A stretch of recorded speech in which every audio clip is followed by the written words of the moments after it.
Welcome to Wisconsin DNR's Wild Wisconsin Off the Record podcast. Information straight from the source.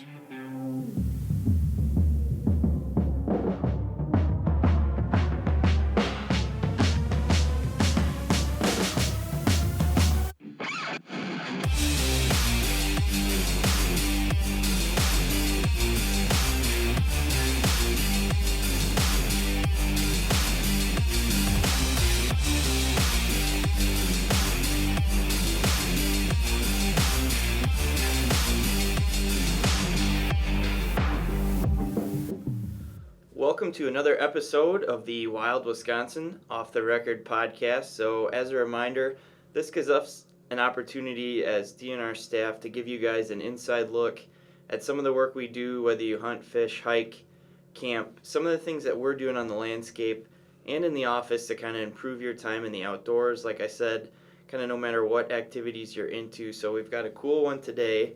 So whether you like to duck hunt, spend time on the water, wildlife viewing, wildlife photography, chances are you've seen quite a few ducks in your time. So we are joined today by Taylor Finger, the DNR Migratory Game Bird Ecologist, and also Trenton Rohrer, the Assistant Migratory Game Bird Ecologist. So we're going to give you an overview of migratory birds in Wisconsin, kind of from their history, where we are today, what hunting looks like, maybe some of the other opportunities like wildlife viewing. So why don't we just get started? We'll start with you, Taylor. So DNR Migratory Game Bird Ecologist. So what is that?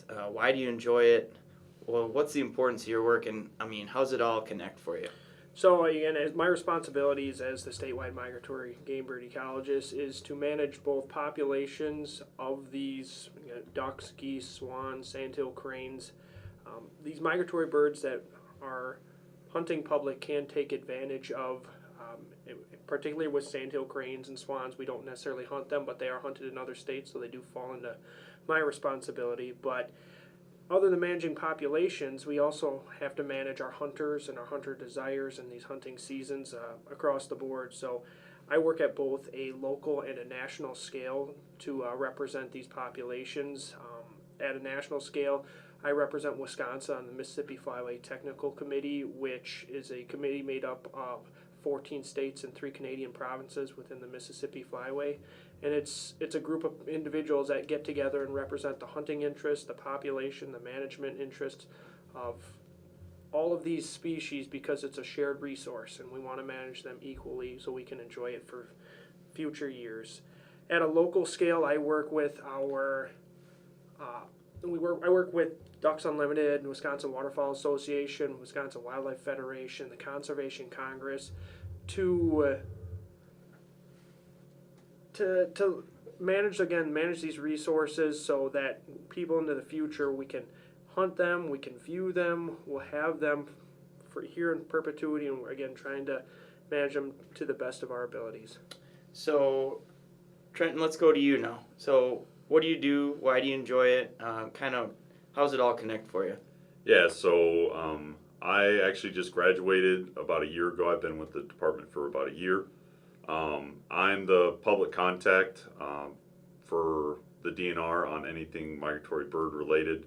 I handle when we're getting ready to collect comments for the next waterfowl season. That's a big part of my job during the spring is collect all that information. I also do a lot of housing and consolidating of data that we collect.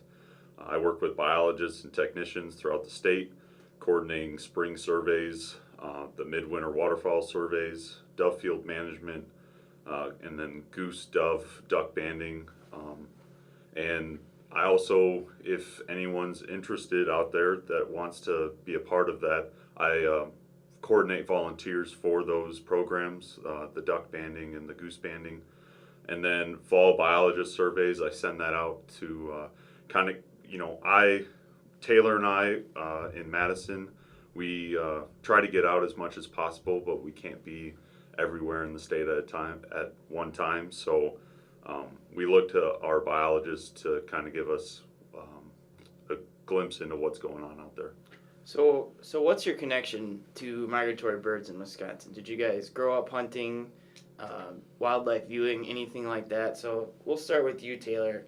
So did you think you were going to be in a position like this, or kind of what got you interested in the wildlife field? Yeah, it's absolutely a dream job. It's one of those things where I grew up carrying my dad's decoy bag when I was 10 years old. I wasn't old enough to get out in the field yet, but held onto the dog and took the decoys out with him. I've been hunting ever since, and again, I graduated from Stevens Point with a wildlife degree. I got my master's degree in Ontario, researching lesser scope, putting satellite transmitters on them. I've worked in New Jersey on black duck and brant research, so everything that I've done is waterfowl related. I then came to the department and worked in Trent's job as the assistant waterfowl or migratory bird assistant, and fortunately enough, I've now got to this point where I'm truly doing something that I'm passionate about and really enjoy. And I think you're going to hear that with both of these guys as we discuss most of this stuff. Is it's not just a job for them. They leave work and they're scouting, or they're going hunting, or they're talking to other duck hunters. So, Trent, how about you? So my dad wasn't a huge hunter. His dad was, but my dad never really got into it. I won a shotgun at a DU event when I was 12, and my dad said, well, you got this now. We're going to, go through hunter safety, and if you pick it up, great. If you don't, it's not, he didn't really care either way, but he wanted me to at least have that opportunity. So I started turkey hunting, and then through high school, I kind of, dropped out because of, I was big into sports then. Not out of high school. You didn't drop out of high school. Yeah, no. Yeah. But, so I dropped out of hunting, and then in college, I finally had a bunch of time when I wasn't in classes, of course, to go out, and I was sitting down in the dorms one day, and a bunch of buddies were talking about duck hunting, and we went out, bought a dozen decoys, and we were out in the marsh the next day. And probably from that point on, I got big into duck hunting, and that's actually where my passion for waterfowl started. I kind of knew that this was kind of the career path I wanted to take at that point, and here I am today. And that's something we'll touch on a little later. You mentioned he had decoys, and the next day he was out hunting. So I think it's really an accessible sport, and people may not realize that. So we'll talk a bit about that, but I think that's a good primer for kind of where we're going to go. So you guys have touched on it a little bit, but something else we usually like to do in these podcasts is, so you guys work primarily in the office. You do help with some survey work and other things like that. So what does a day in the life look like working as the migratory game bird ecologist and the assistant? So give people a look at kind of some of the important work that you're doing that has a direct impact on people who see waterfowl in the wild. Yeah, so some of the times I do actually get out, I do fly the spring waterfowl survey. I flew the whole northern half of the state over a week period just about a month ago. And what that does is, captures how many breeding mallards that we have, how many breeding wood ducks, and we use Canada geese, blue-winged teal. We use that information to make management decisions at a local scale, also as a statewide management goal. So similar things, again, we do a fall survey. We did one last year on Green Bay to get an idea of how many hunters are actually out there doing layout bow hunting on Green Bay, or what are the bird species composition out there, how many. We got hundreds of thousands of birds sitting out on Green Bay, and we don't really know a whole lot what's going on. So making those kind of decisions and making those kind of efforts is something that directly impacts our hunting public and our wildlife viewing public. Mm-hmm. And something else we'll touch on too, and it comes up quite a bit, is the intersection between sociology and biology when you're managing a game species. So we'll get into that too, but I think an important thing to realize with both of these guys and what they do is I think it's safe to say just about every day at work you talk to at least one hunter or someone in one of those organizations. Oh, yeah. Absolutely, Yep. yeah. So it's definitely keeping your finger on the pulse of kind of what's going on, and that's definitely a factor that goes into management as well.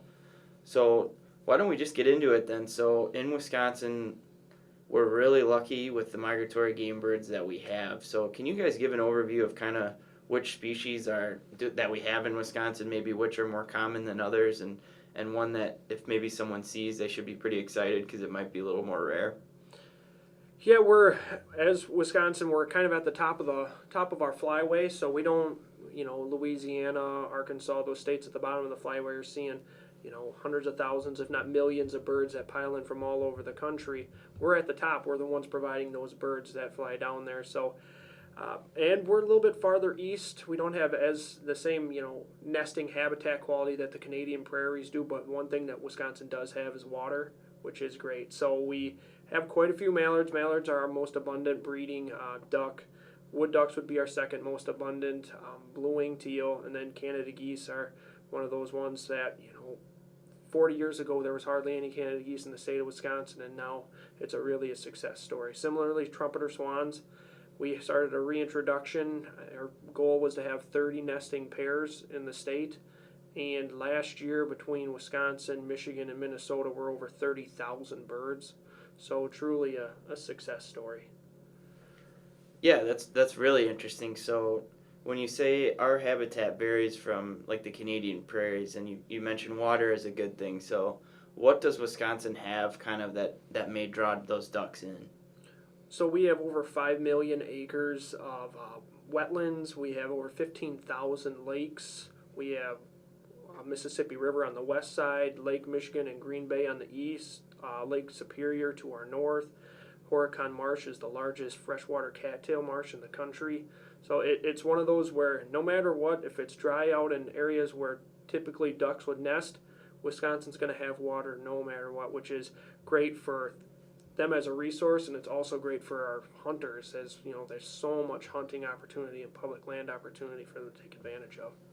So having the waterfowl resources that we have obviously comes with some pressure, and a lot of people kind of relying on you guys to manage those species. So what tools do you guys have? You mentioned the surveys, and we're going to get into those a little bit later on, but can you guys maybe give an example of what tools that you have to manage these species? And I know there's a federal component here too that we'll get into, but so what tools do you guys have, and how does that kind of interplay with working with the public to manage these waterfowl species? So as I said, surveys is something that we look at migration behavior, look at species composition or breeding populations. We also ban birds. Wisconsin has one of the most active banding programs in the Mississippi Flyway. We banned 4,000 Canada geese, 4,000 mallards, over 1,500 wood ducks. So we use that information in order to look at harvest rates by species and by age and by sex, and that's what goes in at a federal level to determine how long our seasons can be and what our bag limits can be. So again, as Sawyer was saying, we have a lot of federal obligations. Our seasons are set. Wisconsin, it's not like deer hunting or turkey hunting in the state because they do migrate out. We do rely on what other states do and what other Canadian provinces do. So we have to fall within the guidelines that the Fish and Wildlife Service give us, and that's what Trent and I do. Is we look at hunters, we talk to hunters, we have surveys, we hold public meetings. We're really working on a web page and social medias to reach out to our hunters to say, this is what we're allowed to do. What do you guys want to do within this? And that's a theme that's going to keep coming up, is the importance of knowing how you can submit comment, give feedback. There are things like advisory committees and that type of thing, and certainly being in groups like a Delta or a Ducks Unlimited, you can also play a super important role, and Taylor and Trent work with those guys quite a bit too. So waterfowl hunting in Wisconsin, we've covered that pretty darn good amount of birds, pretty good mix of birds, both game and non-game. So can you guys maybe touch on, you mentioned Canada geese, that's really been a comeback story, but do you guys want to touch on maybe the history of waterfowl hunting in Wisconsin? Because certainly there are some dark points. Everyone's probably seen that picture of the punt gun, and that was about as long as two guys and things like that. So can you maybe touch on what the history, just in general, of waterfowl hunting looks like in Wisconsin? So yeah, we actually just celebrated the centennial of the Migratory Bird Treaty, which was the single most important legislation that happened at a federal level. 100 years ago, we had market hunting that was a socially acceptable thing to do. And then when we decided that, these birds are either some we hunted into extinction, all the way down to, shooting swans, shooting cranes, ducks, we were losing all these populations. And a decision was made that we had to stop doing that. Now let's fast forward to it at a continental level. We have been at record high population for, I think, 3 of the last 5 years with regard to ducks, and mostly, mallards, blue-winged teal. Those are things that really have taken advantage of wet cycle out on the Canadian U.S. prairies. But other things, similarly, sandhill cranes. It's just we've seen an exponential growth in the eastern population of sandhill cranes, which most people in Wisconsin see. So there are these awesome success stories that are happening right now. We talk about this. Everyone wants to say the good old days of duck hunting, and I'll throw wildlife viewing in there. This is the good old days. There are millions of birds out there, and they're very accessible. And the way that we're doing things now is much more conservation oriented, much more management oriented, rather than resource taking. And I think that's one of the most common misconceptions I hear as a hunter myself is people don't realize that hunting is a management tool. Yes, it's a fun hobby, it's a lifestyle for a lot of people, but on the science side of things, often that's one of the more important management tools that we have. So I think it's important to keep in perspective too as we keep talking about this. And I wanted to rewind just a little bit. So you mentioned the centennial of the Migratory Bird Treaty. So can you maybe just give a general overview of what that is and why it's so crucial? Right. So the Migratory Bird Treaty was, again, legislation that said that there are going to be certain restrictions on taking of all migratory birds. So you can no longer collect feathers, you can no longer collect eggs, you can no longer take these birds out of a season, which at that point, Department of Interior, now it's U.S. Fish and Wildlife Service, essentially all the hunting seasons are closed until opened by the Fish and Wildlife Service. So they make that decision every single year as part of the Migratory Bird Treaty with the U.S., Canada, Mexico, and then Russia and Japan are in it as well. We have this agreement between all these entities that share this, that we're going to manage these appropriately, and it has, as you can see, record high population numbers of these birds. It's working. And you mentioned kind of the onus for everyone getting to the table was market hunting had a huge effect on that. Can you explain what market hunting means? It was a taking of a resource to make money off of it. It was birds. They would fill up boatloads full of canvasbacks and take them down to Chicago, and they'd take them to a restaurant and sell them. Buy a pair, or buy bull canvasback, or no different than what we did with trapping, where they would collect the feathers off of cranes and whooping cranes. They make hats of it. So it was just a large scale collection of these for sale, which is now.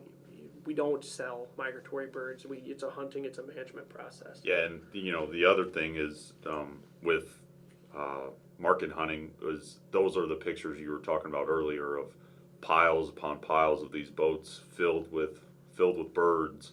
The piles of bison skulls. That was that market hunting era, and that's kind of where the conservation, the hunter stepped up and said, what, this isn't. I'm seeing fewer and fewer ducks, bison. This isn't sustainable. We need to change something. And if you're interested in learning more about that, I'm just going to do a quick plug. Taylor had mentioned, I think Horicon Marsh has the largest cattail marsh in North America, or? Yeah, in freshwater cattail marsh in the country. So there they have what they call the Explorium. So that'll give you a history of the marsh, but it also does a really good job and shows some of those old photos of kind of outlining market hunting and how that affected both the marsh and kind of the region. So if you want to learn more about that, be sure it's at Horicon Marsh. It's at the Education Center. So be sure to check that out. But I think a good segue here is, this is probably going to be an easy question to answer just by default, but so how has management changed in the past 100 years? So I guess you could argue that 100 years ago there might not have been any management, but so kind of are there visible steps we can see kind of the next progression of moving into management and how that's changed? as with anything, technology has come so far, down the road of how are we estimating these populations? What's the technology that's going in? How are we tracking it? I'll bring up banding. We initially started banding these birds to look at migratory pathways. Now we can put a GPS locator or satellite tracker on these birds and can tell us where they are every hour for a year, and look at how we manage wetland resources and stopover habitat, because we know exactly why they're there, what they're there doing.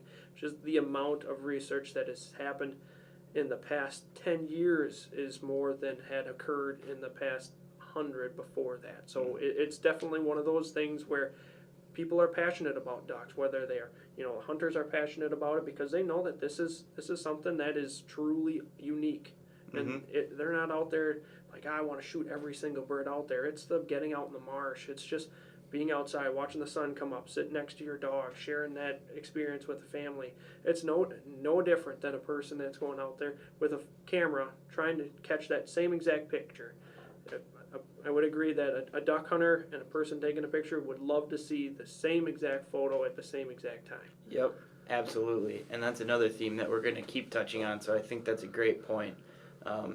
Is there something in particular, technology-wise, or a change in management that you're most excited about?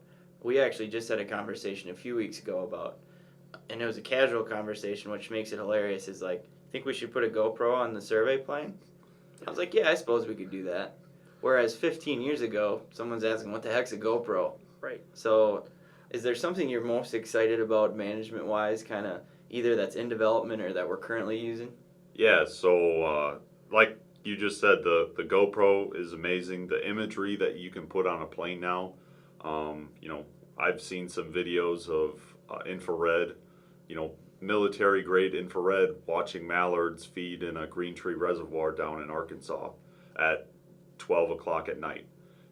There's some research being done on flying a plane over using the same imagery that you're getting on Google Maps, except a finer resolution, and you can start picking out ducks sitting on water and put it into a program, and all of a sudden you can start identifying those birds. You can see them diving underneath the water. There's some pretty cool photos from Lake Michigan that you can see some longtails diving underwater, 5 feet below the surface, but you can still see them. Using drones for looking at nesting, whereas the current way that we search for nests, it's kind of an invasive process. You try and walk through a field and kick these birds up and find their nest, whereas we can use drones, again, with infrared on it, and we just fly over and be like, yep, bird, bird, bird. So we can get an idea there without ever having to kick a bird off a nest. It's just a resource that is out there. It's way less physical manual labor, and it's actually helping the birds. It's putting less stress and strain on them. Yeah, I think efficiency is key to note in that, especially being a government agency and really focused on gathering as much data as we can. I think anytime that you can find efficiencies, absolutely, you got to go for it. So I think drones are a perfect example too of some of that monitoring. So you've covered the history, covered kind of how management has changed. You've mentioned it a few times, but so where are we at right now? You've mentioned we've had some record highs continentally, but speaking for just Wisconsin, where are we at right now with kind of migratory bird populations? So for Wisconsin, we're super fortunate in that even though we're way at the top of the flyway and we probably have less birds than quite a few other states, we still rank top 5 in the country for number of waterfowl hunters. And there's a general decline happening. There's been a 50% decline in number of duck hunters since 1970. So it's happening all the way across the country. In Wisconsin, over the past 10 years, we've seen about a 15-16% decline in that.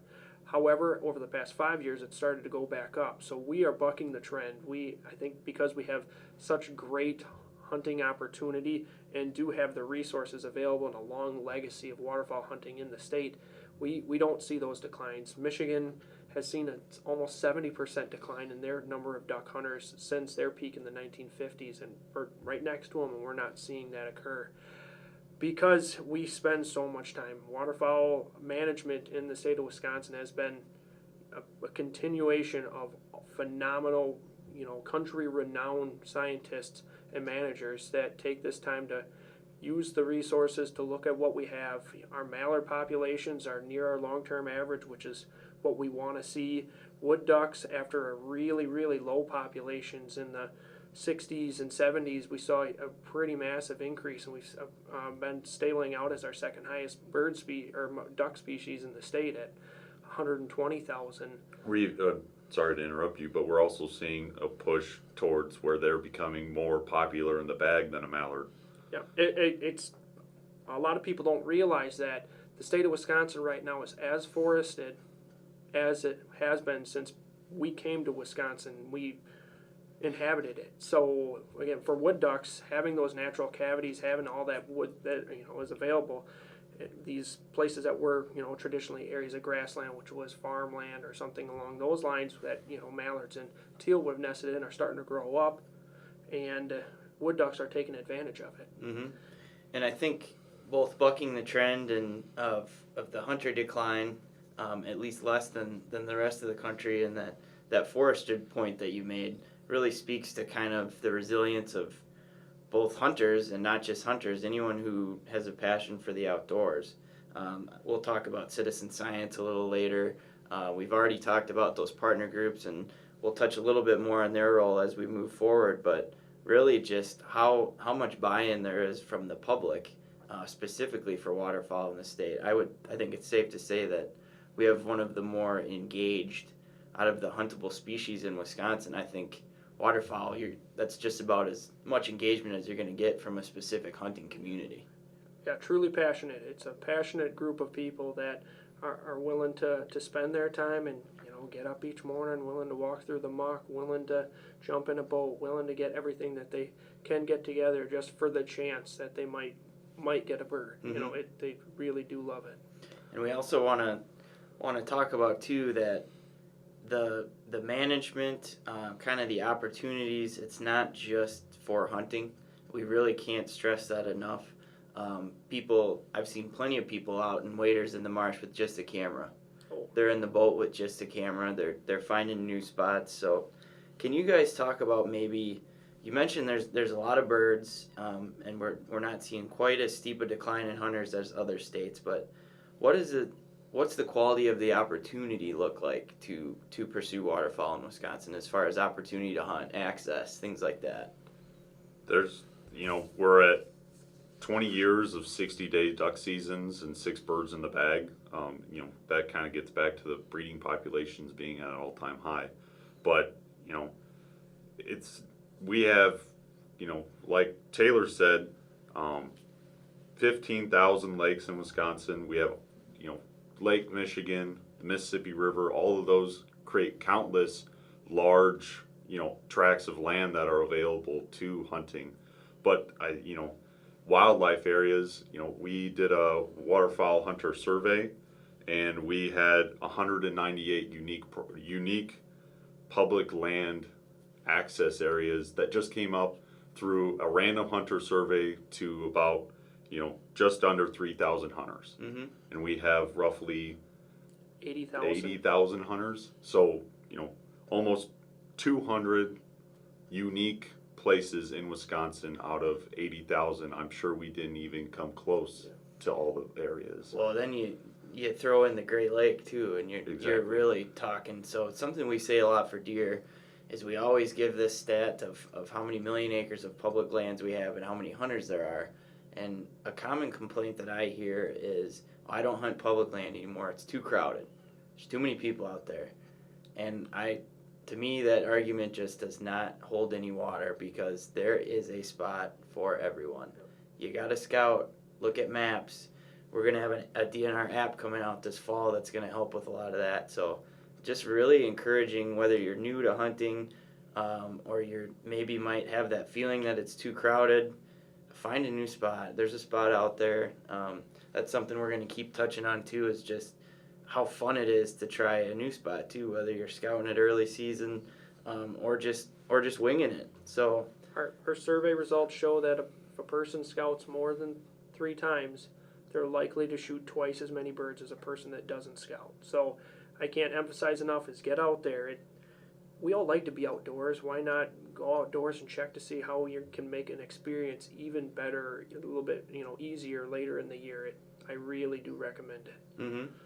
So we mentioned too in the segment where you're kind of talking about what a day in the life looks like and some of the survey work that you help out with. So I want you to talk about just in Wisconsin and then also how it interplays with the federal agency too and other states in the Flyway, and I'll have you explain what a Flyway is. But so how do we monitor waterfowl populations? So can you kind of explain in detail what goes into that? Because I think people hear someone say, "Oh, we've got millions of ducks," and they're like, "How the heck do you know that? Like, you're not counting every duck out there." And you're like, "Oh, we got 1,000,003 this year." So yeah, so there's a survey that our spring waterfowl survey in Wisconsin reflects a similar waterfowl survey that's been conducted since the 50s at a continental scale, in which they fly large tracts of land all the way across the U.S. and Canadian provinces. That we count the birds, we do an estimate per these tracts and extrapolate that number across larger bodies of water or larger bodies of land. And again, it's been pretty consistent. We're not telling you that there are 7 million mallards out there. We don't know if that's exactly right, but when you look at things as trends over time, you can sit and be like, well, yeah, this one's pretty good compared to the last couple of years, or man, the last 10 years have been great compared to the 40 that was before that. So that's at a continental scale. In Wisconsin, we do the same thing. Our information that we collect, we did our survey similar to the continental one because we submit our mallard breeding estimate to the Fish and Wildlife Service as part of their estimate for the mid-continent mallard population, which specifically tells the Mississippi Flyway, which is again the group of states that basically track along the Mississippi River, and which is the flyway that we know that our birds that we rely on and that we manage use. So the mid-continent mallard population goes into telling us, along with wetland counts, can we have a 60-day season? Can we have a 45-day season? Is it a 30-day season? 6 ducks in the bag? How many of what species is? Can we have 2 pintails or 2 canvasbacks? We've been fortunate, as Trent said, 21, 22 years in a row now, we've been at a 60-day season, which is the maximum allowed at a federal level, which is unprecedented. We've had a 20-year wet cycle, and bird numbers are super high, wetland numbers are super high, and at Wisconsin, we can take advantage of that because although we're not necessarily shooting all the birds that are sitting out there in the Canadian prairies, we haven't had really an impact from a 60-day season. We can't really tell that, oh, well, all of a sudden now all of our populations are down because we're hunting them too hard. That doesn't seem to be occurring. Mm-hmm. So is a flyway then, to backtrack a little bit, is that essentially a corridor that the same group of ducks are traveling up and down? Or how would you describe that maybe to someone who's not familiar with what a flyway is? Sure. Yeah, we have 4 flyways within the country. So there's the Atlantic Flyway, so along the East Coast, starting in Maine, goes all the way down to Florida, and then shifts to our flyway, which is the Mississippi Flyway, which is the Michigan, Minnesota, Wisconsin's, all the way down to Alabama, Louisiana, Arkansas, Mississippi. AKA like the Mecca of duck hunting. Right. So we're in the good one, sounds like. We have, the Mississippi Flyway has 50% of all of the hunters in our one flyway alone for the entire country. So that's why our seasons, that's a big misconception, is how come the Central Flyway, which is the North Dakotas and the Texases, where they have a lot of birds, how come they can shoot 100, or their season is 15 days longer than ours? It's because they have less people. Their season can be longer because their hunters are going to have less of an impact on those bird populations. So it all comes down to expected harvest, essentially. Right. Okay. So I thought that was a really good explanation of a flyway. As you were talking about that, I thought people may have questions about that, but I think that did a really good job of explaining it. So speaking of the Texas and North Dakota issue, so say another state that was bordering Wisconsin in a flyway really had a huge harvest one year. Does harvest in other states and hunter participation, does that have the ability to affect what may be available to us for seasons, or is it more locally based than that? For us, it would be more low. Again, we're at the top of the Flyway. So north of us is Ontario, Canada, which has relatively few hunters. So nothing happening north of us is going to have, at a hunter level, hunter participation in harvest is going to have really an impact on what we would see coming into Wisconsin. Maybe in some of the central states in the Flyway, but by the time they get down to the south, they're drawing on millions of birds from dozens of states and Canadian provinces that you're not going to really see. And that's the whole point of waterfowl management, is that hunters should not be having an impact on these population levels. We're taking advantage of these additional resources that we're not here to drive the populations down. That's not what we want to do. And we can track that using banding recoveries, and that gives us, take and, are we taking too many hens? Are we taking too many, or just numbers in general? And that's what our banding is actually for now. It's not to track those migration patterns anymore. That's, that's kind of like we were talking about old research now. It's, what are, It's our harvest rate. It looks exactly at harvest rates, and we monitor that every single year. When I go to our Flyway meetings and we sit down and we're like, well, we were hitting adult hens really hard. Is this an anomaly? If this is something that's occurring and continues to occur, we'll take steps to be like, well, let's lower the bag limit maybe on hens, because we want those hens to be the ones that are reproducing and providing birds every fall. So I think we should definitely get into banding, but first I just wanted to wrap something up with surveys. So a question that I had when I'm looking at these photos, do you guys have software to kind of measure ducks in a photo? Because you're not going through with a magnifying glass and counting each one.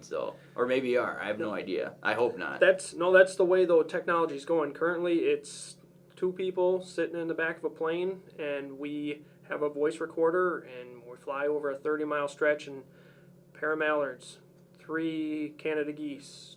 That's how we do it, and we record it into our voice recorder, and I'll go and transcribe that into Excel, and then we take it to our computer programmers, and then they will run those numbers, conduct an analysis. But per what you're saying, we're getting there. That's ideally, because there's human error when something like this happens. Is an extra windy day in the plane, or is it cloudy versus sunny?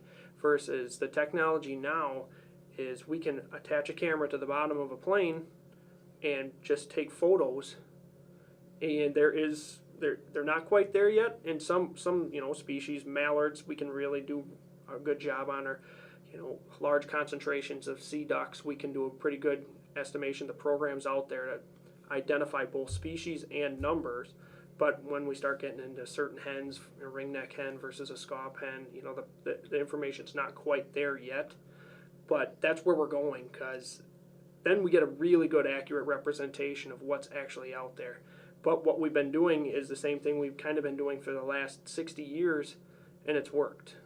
So do you guys receive special training if you see a really big group of ducks? Is there a way that you can kind of deduct how many birds may be in a certain group?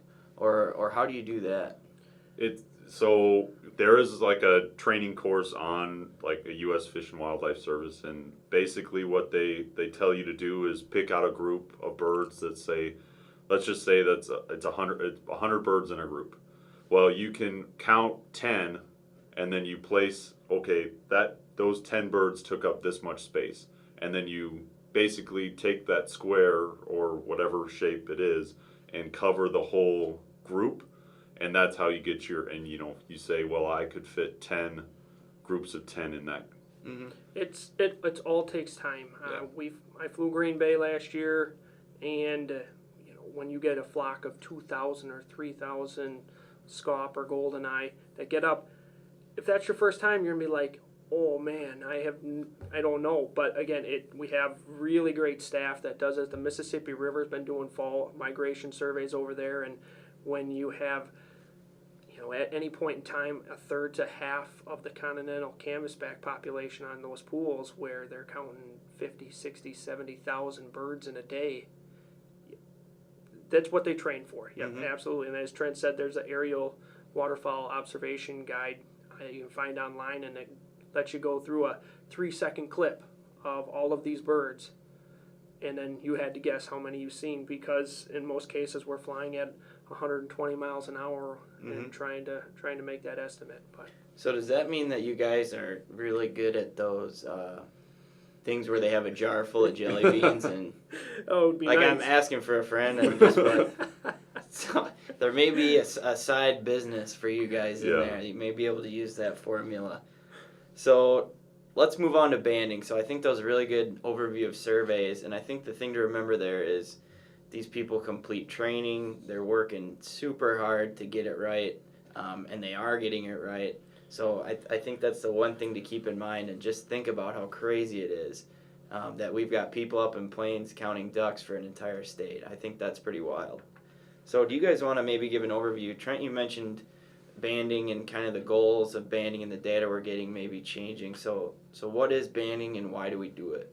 Yeah, so again, banding is done so we can collect harvest rates off these birds. And what is banding, I guess? Oh, I guess we yeah, never even... so yeah, let's kind of explain that. So USGS and the Bird Banding Lab put out aluminum bands every year.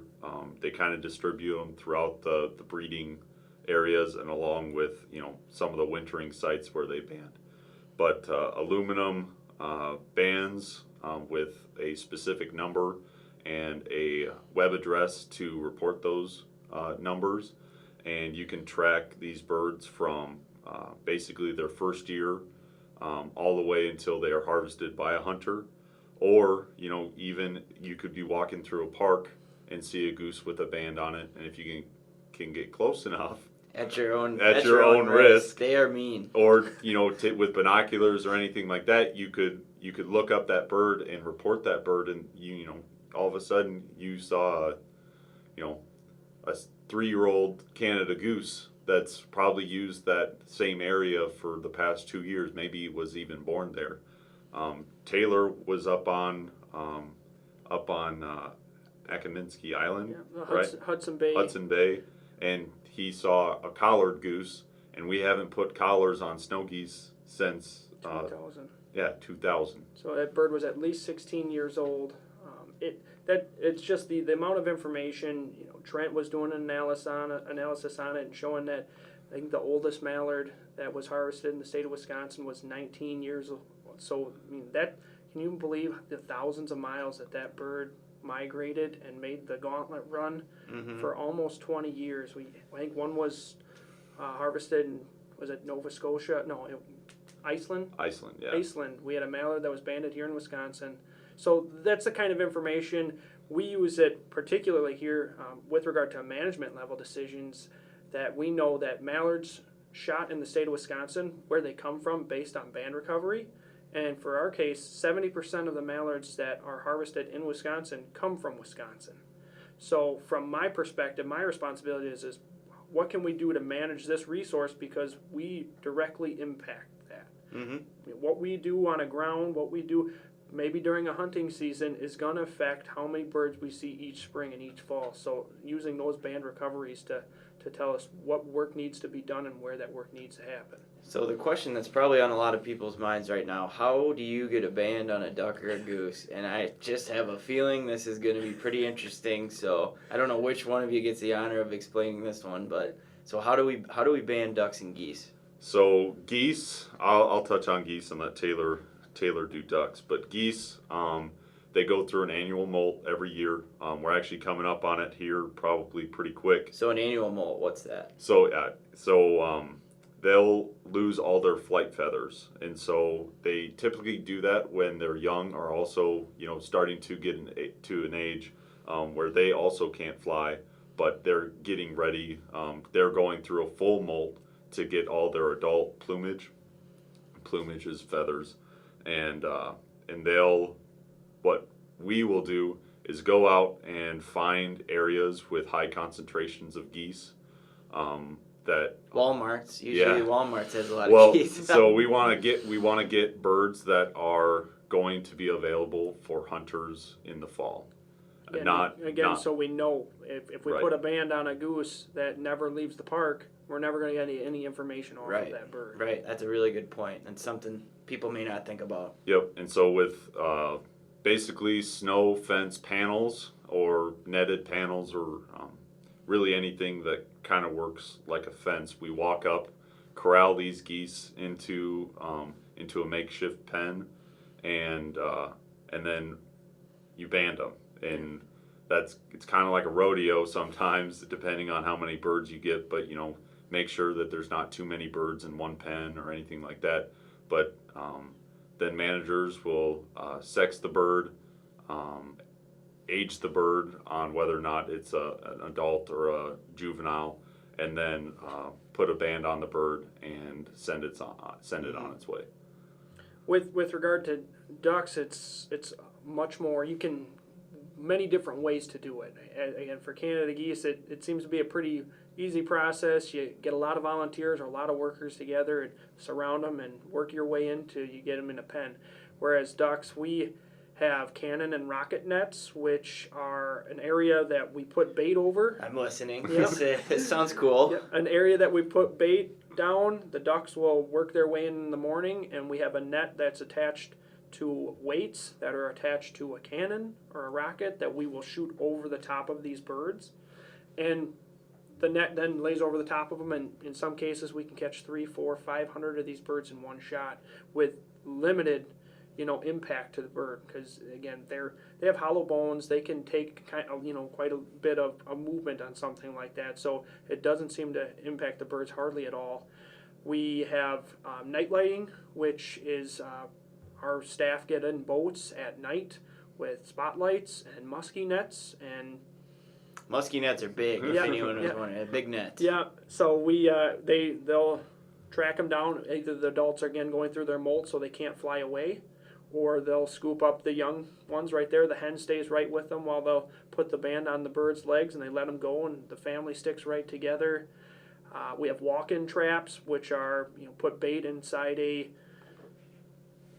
pen. I'm trying to think. There's a funnel at one end, and the birds get used to walking in the doors when you leave them open, and then when you close the doors, they find the funnel. And then when they walk in the funnel, it's the trap is set up to not have any really true corners, and the bird can't figure it out. Can't figure out how to get out. And been there. all these work. Like I said, Wisconsin has a great banding program, and we've been doing it for decades. And like I said, if you're banding close to 10,000 birds a year, we get our staff are really creative in how we can best capture these birds and get these bands on there, because that's what we use that information for, is management decisions. And I think the biggest thing too is that Taylor mentioned is it doesn't harm the bird. So we're getting data, and it's not putting these birds at risk, and there's no disadvantage in the wild either, as far as something that may hinder their ability to fly or. Yeah, properly put on bands. You close the aluminum band around its leg so there's no opening, so things like a fishing net or fishing line could get in there and get caught. And in those cases, that's why it's really important. The bird banding lab and all of our staff take pride in making sure that we have very little handling time on these birds, because they get stressed out. This is a stressful situation, so what can we do to process the birds as quickly as possible, while also making it as efficient and properly banded, because nobody wants to let one of these birds go and know that it's not going to make it. Exactly, and that's on the front of staff's minds too, I know, as they're working with these things. So aerial surveys, banding, we talked about population data and how Wisconsin fits into that bigger picture in the Flyway. So another thing I wanted to touch on, and on our Facebook page, this is a popular area of contention. I'm not going to say anyone's wrong or right, but there are a lot of opinions. So Wisconsin, and I don't know if this is unique, I don't think it is, but so with different zones, periods, and splits. So can you talk about that and what those terms mean and why we have them? So again, this comes down to what's allowed at a federal level. We have this discussion for zones, which the Fish and Wildlife Service say that you can have up to, if I'll step back. They're allowed to have one zone if we want to have no splits. So basically, no splits means you can't extend the season. You can't take some time off in the middle of a 60-day season and then extend it for however long you decide to take it off. So we're allowed to have, we could have one zone with 2 splits, 2 zones with 1 split, 3 zones with 1 split, or 4 zones with no splits. And again, what zones are is just, we can alter the hunting season dates, but it has to be a unique opportunity per those zones. So for example, we have a south, a north, and a Mississippi River zone. We traditionally had the north and the south because we know that Ashland, Wisconsin is not the same as Racine and Kenosha. Yeah, you're talking flooded timber, big water, that type of thing. Just so, temperature. Yeah. Yep. I mean, typically in the northern part of the state, they may not actually see 60 days of hunting because some of the bodies of water and marshes are froze at that point in time and all the birds have gone out. Mm-hmm. Whereas you could be hunting in the southern tier counties in the state well past that 60 days. So we have to try and create these opportunities at a statewide level that most hunters can take advantage of. And we added the Mississippi River Zone in 2011 because it is a huge resource and it's unique. There's different bird movement that is happening on the Mississippi River. And we have these discussions every 5 years that come up, and we can change it. And we ask the public. This is absolutely public driven.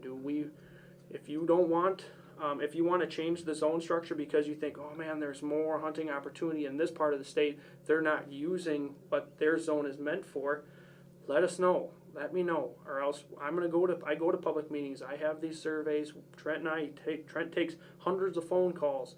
And please let us know, because I can't change a regulatory decision based on just what Taylor Finger wants to do. That is. Mm-hmm. So is it unique to have splits and that type of thing?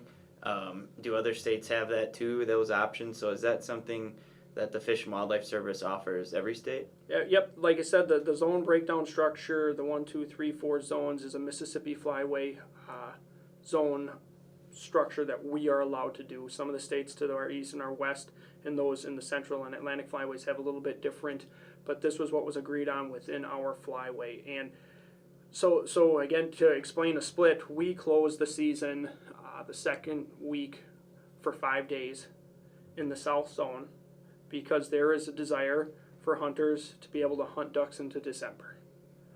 We only get 60 days of hunting.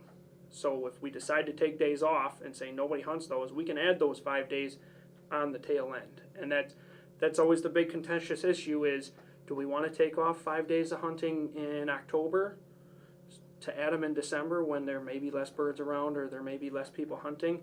But when we go to our public meetings and we ask for public feedback, this is the information that we do get, that there is that desire. So is 5 the largest number that can be taken off, or? No, we had, it was 11 days on the Mississippi River. For their first couple of years, they took 11 days off in October and added it to the end. We have right now a split that'll be going on in 2018, and the Canada Goose season, we'll have 2 splits during that where we take off, I believe it's like 14 days. And then the Canada Goose season this year will now go over Christmas and New Year's. So again, that was a decision that very few people are hunting in early December. We can take days off in early December and put it during a time period where maybe kids are coming home from college or families are coming home and say, well, let's take advantage of this hunting opportunity depending on weather conditions, whether or not they'll be able to get out there and do it. But yeah, we have those discussions every single year. So can you kind of touch on the role of the U.S. Fish and Wildlife Service? So for people listening who may not be familiar, it's a federal agency, United States Fish and Wildlife Service. So what is their role? They're kind of the umbrella that we're all under as far as kind of limitations that we may have for season structure. As I said, they are the ones that, they have to follow the federal legislation that dictates what we can do for having actual hunting seasons on migratory birds. So we do get together, as I said, the Flyway technical section, we help to advise the Fish and Wildlife Service on what we think is the best way to use manage the resource within our area. However, the Fish and Wildlife Service has final say on absolutely everything. The hunting seasons, the state of Wisconsin can't go rogue and say we're going to have 85 days of hunting, because at a federal level that'll be illegal. Mm-hmm. So what the Fish and Wildlife Service do is saying, this is your parameters. Based on wetland numbers and duck counts, you're allowed to have 60 days. That has to occur between the Saturday nearest September 24th and the Saturday nearest January 31st. At this point, it's up to you. You do your work with your public that says, when do you want to have a hunting season? And then that's where Trent and I go in. We talk to our biologists. Hey, what are you guys hearing in your neck of the woods? We hold our public hearings. We ask for feedback. We're working on surveys to say, this is what we got. What do you guys want? And again, the important thing that we every single year we hear this is, this is what a real duck hunter wants. This is what a real duck hunter wants, is we have to recognize that there are 80,000 duck hunters out there, and each one of them buys a duck stamp. So we have to put a season out there that represents the most amount of opportunity for the most amount of people. Mm-hmm. We recognize there's awesome hunting opportunities in mid-December or late December when everything's froze up and there's thousands of birds piling into this one spot, and this is the most memorable duck hunting thing that you're ever going to happen, but you are going to be 0.01% of the people actually hunting during that time period. Mm-hmm. Whereas if we have, when the season's opened up in first part of October, that's when everyone's hunting. People are thinking, now I'm going to duck hunt. Do most people move on to something else by early to mid-November? Probably. But again, we have to manage this for 80,000 people rather than just one or two. Yeah, there's a certain other wildlife species with horns that tends to take precedence in November. I'm not even going to say its name, but you could probably guess what that is. And just maybe in 30 seconds, you mentioned the duck stamp. So what is the duck stamp?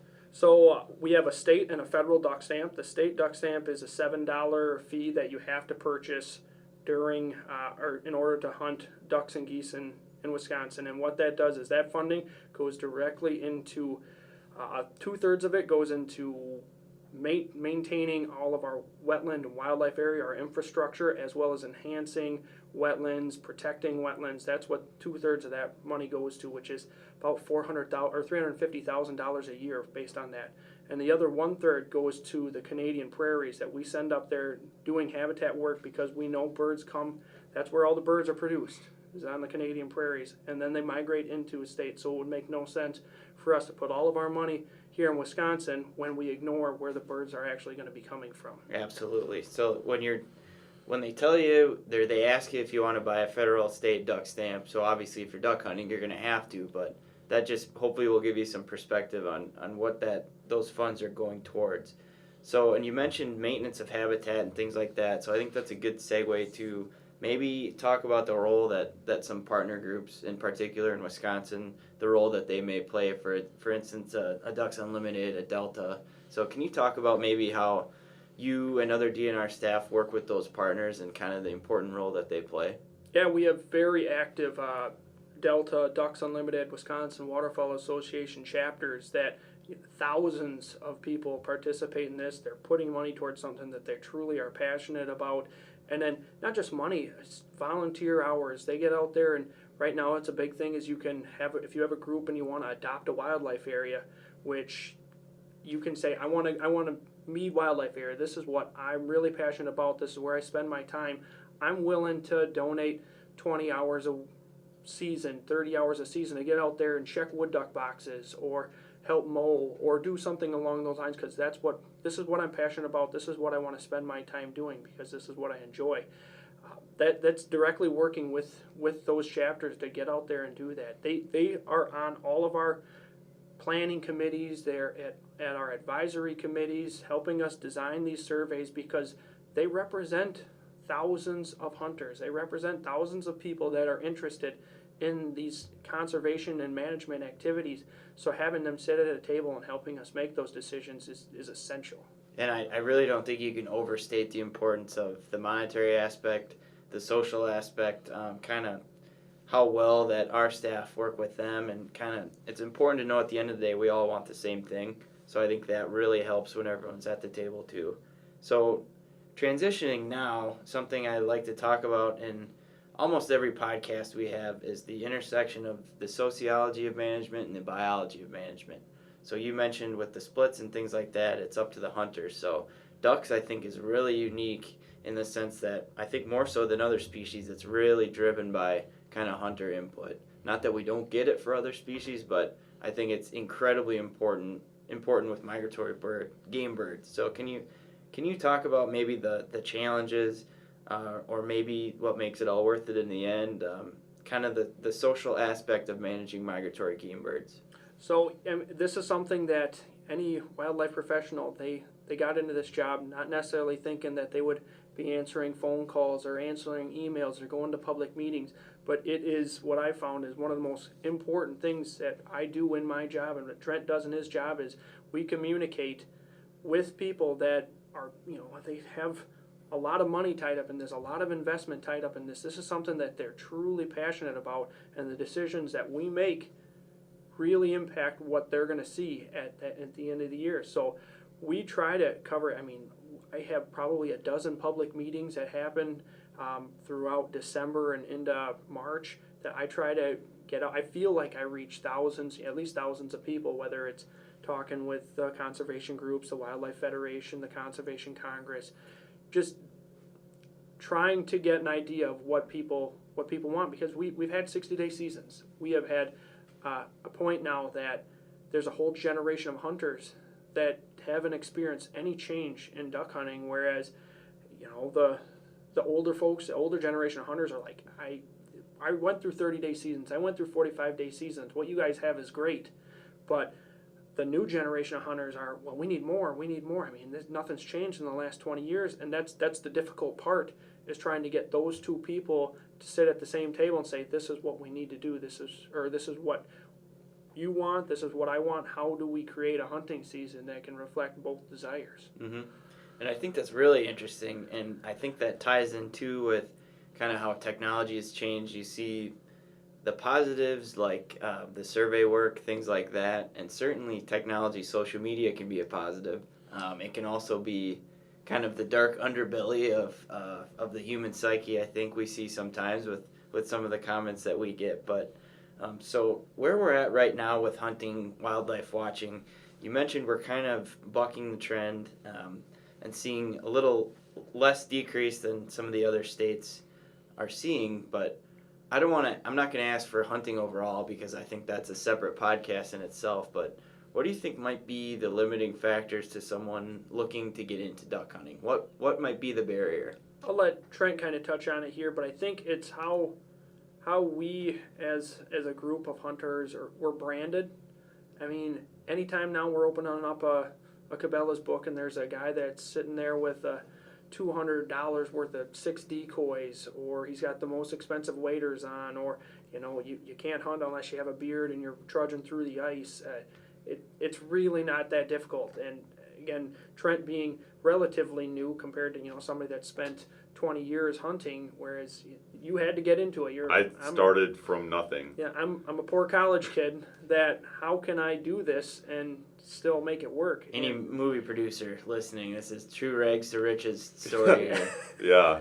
So, I kind of told you how I came to be a duck hunter, and it was just okay. We need 12 decoys. That's what we'll start with. And it turned out we split the decoys when we parted ways, and the next step was, well, okay, I need more decoys. Well, I don't have the money to buy, some of these decoys that are, $100 to $150 for 6. So I went on to a Facebook. I used social media, and I said, I'm looking. I just got into this. Does anybody have old decoys that they're not using anymore? Maybe they're laying around in the garage, and would anybody help me out? And within 30 minutes, I had 5 guys from across the state say, "Hey, I have something that you could have," or I'll sell you some decoys. But the thing is a lot of people think that you need decoys. You really just need a shotgun and a stream nearby, and public land, like we said, there's access everywhere, and you can shoot just as many ducks as somebody sitting on Green Bay. You won't see as many, but you can shoot the same amount. And you can just walk up that stream, and you're sure to jump woodies, mallards, teal, at any time of the year. It's just, like I said, it's a perception that everyone feels like, nah, man, I have to have all the correct gear. I have to have all of this. Where in a boat, and a mud motor, and all that. No, you need a canoe and a gun, and that's just about it. You can have if you do your scouting, you spend the time to do this. You don't need very much equipment to be successful. I think the thing is, though, most of the guys that I see that shoot the most ducks are the people that do the homework. And they know at a very basic level where ducks want to be and where they need to be to shoot ducks. Or to take photos of ducks, or anything, however you want to interact. Yeah, again, it's one of those things where I've hunted with people that have just everything's jerry-rigged together. They're carrying stuff that put together with burlap, and and they're good. They're very good at what they do, and they know how to hunt. You don't need to go out there and drop $1,000 at Cabela's to get ready to go hunting. That's not what you need to do. I think the best thing that I ever learned when I was when I was learning how to duck hunt was, if you know where the ducks want to be, it doesn't matter what kind of decoy you put out there. You could probably put milk jugs out there, and if the ducks want to be there, you're probably going to harvest some birds, or at least get the opportunity to. Yeah. And there are so many resources out there with the internet, with YouTube, with our website. We're hoping to do more podcasts, so there's tons of great books ranging from the really old outdoor writers to today. So the wealth of opportunity to learn more about this, and I think it's a sport that after your first time you're going to know whether you like it or not, and I think more often than not, certainly people become hooked. Yeah, we really are out there. Just take one person out. If you really enjoy doing this, and it doesn't have to be a kid. It can be a coworker that's, man, I never had the opportunity to hunt when I was a kid. That looks all right. Take him out. Take her out. Even if they don't have a gun. Yeah, just get them out there, because sitting in the marsh and you got 20 birds that fly over, and right at sunrise, it's going to be one of those things where like, oh man, that was exciting. I didn't do anything, but it was a blast. And some of the other stuff you see too, you're not just going to see ducks. There's plenty of other stuff to see in the marsh. So absolutely. So before we wrap up here, one thing I like to ask too is maybe one thing you could tell someone, we kind of touched on it, someone who may not have ever had an opportunity to hunt migratory game birds, but what's something you could tell someone who may not know anything about maybe what you guys do and migratory game birds in general? One thing, like just the amount of birds that are out there that people they can't comprehend, where the Mississippi River is sitting there with hundreds of thousands of birds each fall, that whether you're a hunter, whether you're a bird watcher, whether you're a photographer, take a couple hours, make a trip over there, and you're going to see tundra swans that we only see for a short period of the year, but there's thousands of them that sit over there. Canvasbacks, which are one of the lower number of birds that we have in the population-wise in the country, and almost half of them come through the Mississippi River. Green Bay has hundreds of thousands of birds sitting out there. Sea ducks that nest all the way up in the Canadian Arctic, that come down, and we can see thousands of them just offshore. Just take the opportunity. They're out there if you're willing to put some time in it. Mm-hmm. Trent?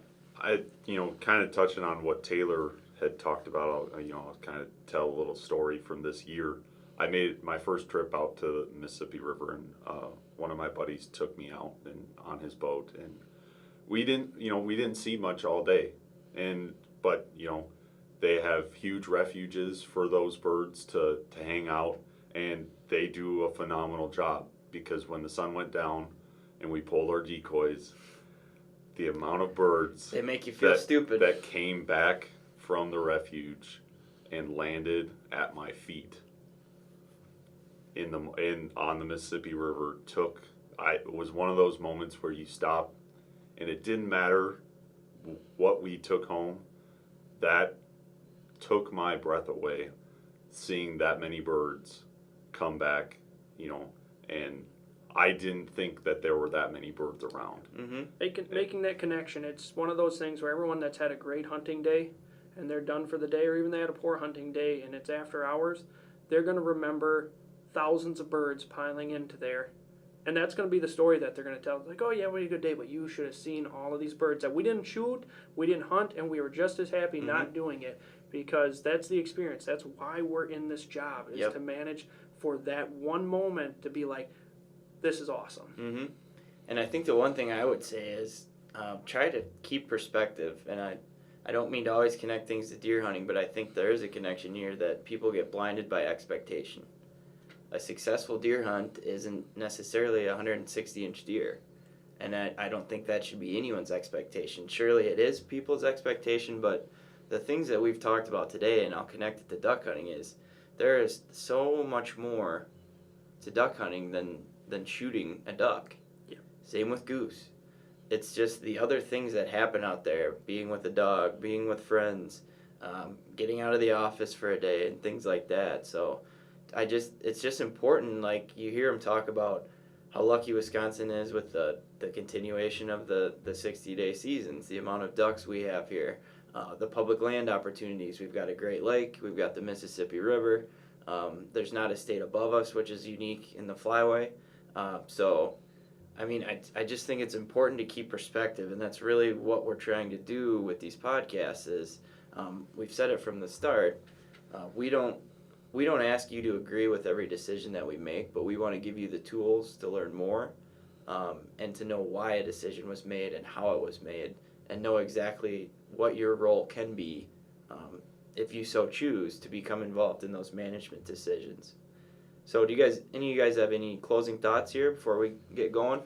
I can't overemphasize, and Trent and I really worked on this year. He updated our webpage so it's much more accessible, much more user-friendly. We're working using social media, doing podcasts, doing Facebook Live kind of events. Is get involved.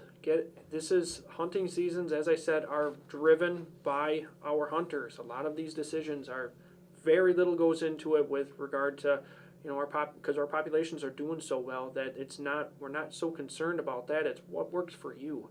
And if we don't hear from hunters, we're just going to keep doing the same thing that we've always done, or the same 50 people that go to all the meetings know how it works, and that their voice is going to be the one that's being heard. We did that this year, where we reached out. We had using email and using social media, and we had such a high percentage of comments come in from people that had never commented before, which means we're using these tools to reach out to a whole different subset of people that we never interacted with. And that's what we're going to try and continue to do, because those are the people that we want to hear from. And we do hear from the old crowd, the crowd that knows how the process works. But some of these people don't know how it works. And that we're just trying to use this new technology to get out and reach those folks. Trent? Yeah, Taylor took basically what I was going to say. When I was the point of contact for everyone who wanted to comment on the season this year, and I remember the first email that I got, the first email that mentioned it, I remember walking over to Taylor and said, this guy just said that, thanks for finally taking my input on this. And you're like, that we've been doing this for so long that, and just people, People didn't know that this was, that, we've been doing this for decades. And that this guy said, wow, it's finally great that you're doing this. So, we got to do better work on our end to reach out to these people and be like, this has been a process that you can be part of and could have been part of for a long time. And, I'm trying to keep the most up-to-date information on our website. You and I are working together on press releases and, So what is the website? Let's point people there before we... Yeah, so if you go to the DNR homepage and type in waterfowl, you'll be led to our page, where I put a lot of our the surveys, the hunter surveys that we were talking about. That's where you can find results and see what other hunters around the state are saying. That's where we put our proposal this year. That's where videos are going to be put. We're working on a document that it's going to be just an all-encompassing document for the novice hunter that says this is what you, Trent, put a ton of time into this is what you need to do in order to duck hunt. Do you need a dog? No. But if you do want a dog, this is what you can do. Do you need a boat? No. But if you get a boat, this is what you can do. Here's all of the license that you need. Here's some techniques to learn how to duck call. Here, if you get a bird, how do you breast it out? How do you process this? So there's just such a great amount of resource sitting on our webpage that I really encourage anybody that is just, well, it's June.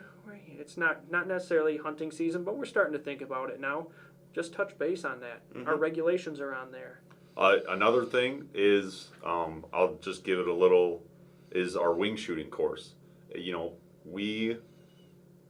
Everyone in the blind misses sometimes. And some people miss more than others. I've never missed one. Yeah.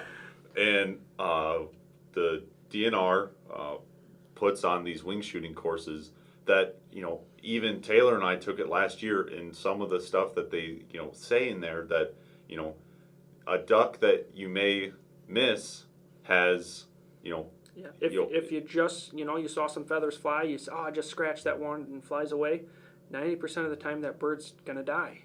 So what this course is doing is making you a better shotgunner. Ethical. Yep. Just so that, that's what we want to do. There's not a single hunter out there that likes to shoot a bird and not retrieve it. Mm-hmm. Not one. It's a feeling that you get in the pit of your stomach that you're like, man, that. So this wing shooting course is phenomenal. $25. Go through extensive training on how to pattern your gun, shoot thousands of clay targets, how to shoulder your gun, how to have a follow through, all to make you a more ethical, a better shotgunner. And I can't, again, being a person that's been hunting for quite some time, I walked away and my hunting season was all the better for it. Mm-hmm. And I think you can find that on Go Wild. Is that under the training section? Yep. On Go Wild? I think it's advanced shotgunning. Advanced shotgunning. You can also get there through our website. I have a link through the additional resources. There's a wing shooting link, and it'll take you to the wing shooting page where you can learn more about it. And then that page will also can lead you to the Go Wild. Perfect. So be sure to check that out. That makes hunting even more accessible. You don't have to necessarily know someone to bug them to take you out. You've got these other resources. So I guess my closing thought would just be a quick one. Just a reminder that management isn't free. So we talk about the state and federal duck stamps. We talk about the partners, all the work we do, volunteers, the people who are going to these meetings. So just another thank you to everyone who's been involved. We encourage more people to get involved. Sitting with these guys at the table, I've hunted with them. I know them personally. There's not two other guys that you'd want kind of leading this program. I think they are that perfect mix of the social aspect and the biology of all of it. So you should know that the program's in good hands. I encourage you to give these guys a call. They're great to talk to. They'll answer your questions. So thanks for joining us. As a reminder, you can find this podcast and tons of other ones. We've done one on wolves, one on wild turkeys. So go to dnr.wi.gov, which is our website, and search keywords Wild Wisconsin. You can find it on our YouTube channel, which is WIDNR TV, our iTunes channel, which is Wild Wisconsin Off the Record, and then always check out our Facebook, Instagram, Twitter pages.